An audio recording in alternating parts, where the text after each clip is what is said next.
Hi అండి. ఈరోజు మా ఛానల్లో వీడియో వచ్చేసి పప్పు తెలగపిండిని అయితే చేయబోతున్నానండి. మరి పప్పు తెలగపిండిని ఈజీగా ఎలా చేసుకోవాలో వీడియోలో చేసి చూపిస్తాను. ముందుగా పప్పుని తీసుకోవాలండి. కందిపప్పుని తీసుకొని శుభ్రంగా కడిగి నీళ్ళు పోసి పొయ్యి మీద పెడదామండి. పప్పుని శుభ్రంగా 2 సార్లు కడిగానండి. దీంట్లో నీళ్లు పోసుకుందాం.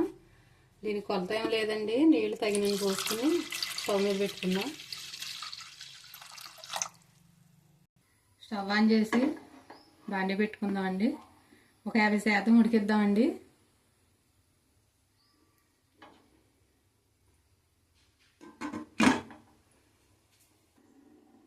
ఒకసారి పప్పుని చూద్దామండి ఉడికిందో లేదా.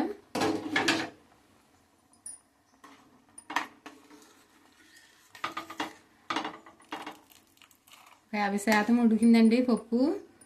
ఉల్లిపాయ పచ్చిమిరపకాయలు వేసుకుందాం. సన్నగా తరిగిన ఉల్లిపాయ పచ్చిమిరపకాయ ముక్కలండి.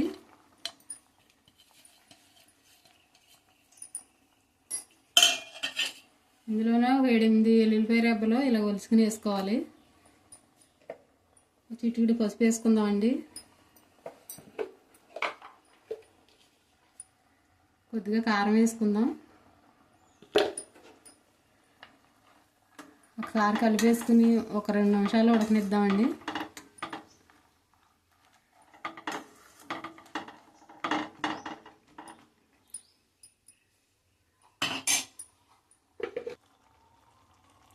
పప్పు ఉడికిందో లేదో చూద్దామండి.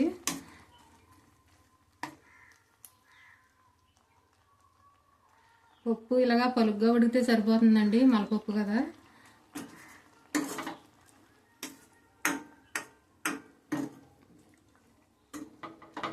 తెల్లపిండి వేసుకుందామండి.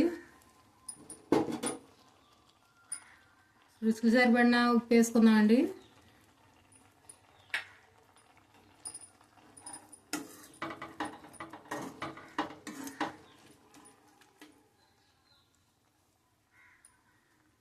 తెల్లపిండి వేసుకుందామండి.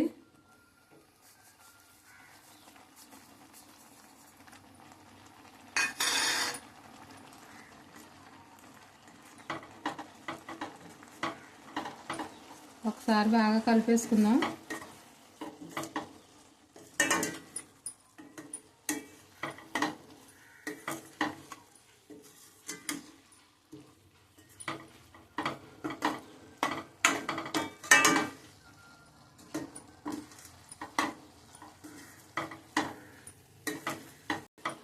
తెల్లపిండి వేసాం కదండి, నీళ్ళు పోయిన అవసరం లేదు.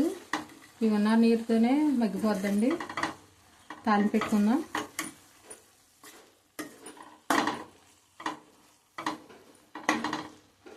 ఒక నిమిషం మగ్గనిద్దామండి ఇలాగా.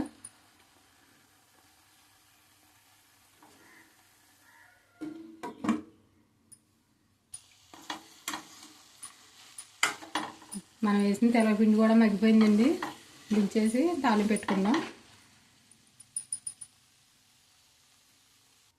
తాలింపు చేసుకుందాం అండి.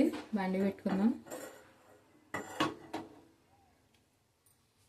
ఆవాలు, జీలకర్ర, ఎల్లుల్లిపాయ రెబ్బలు, ఎండుమిర్చి, కరివేపాకు వేసుకుంటే సరిపోతుందండి తాలింపుకి.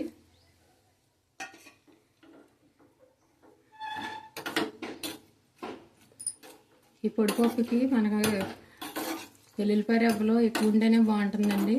ఉడికేటప్పుడు వేసాం కదా, ఇప్పుడు కూడా వేసుకోవాలి.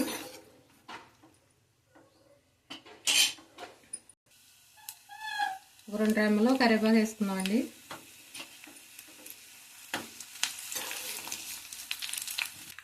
తాలింపు వేగిందండి, పప్పులో వేసుకుందాం. ఒకసారి కలిపేసుకుందాం అండి.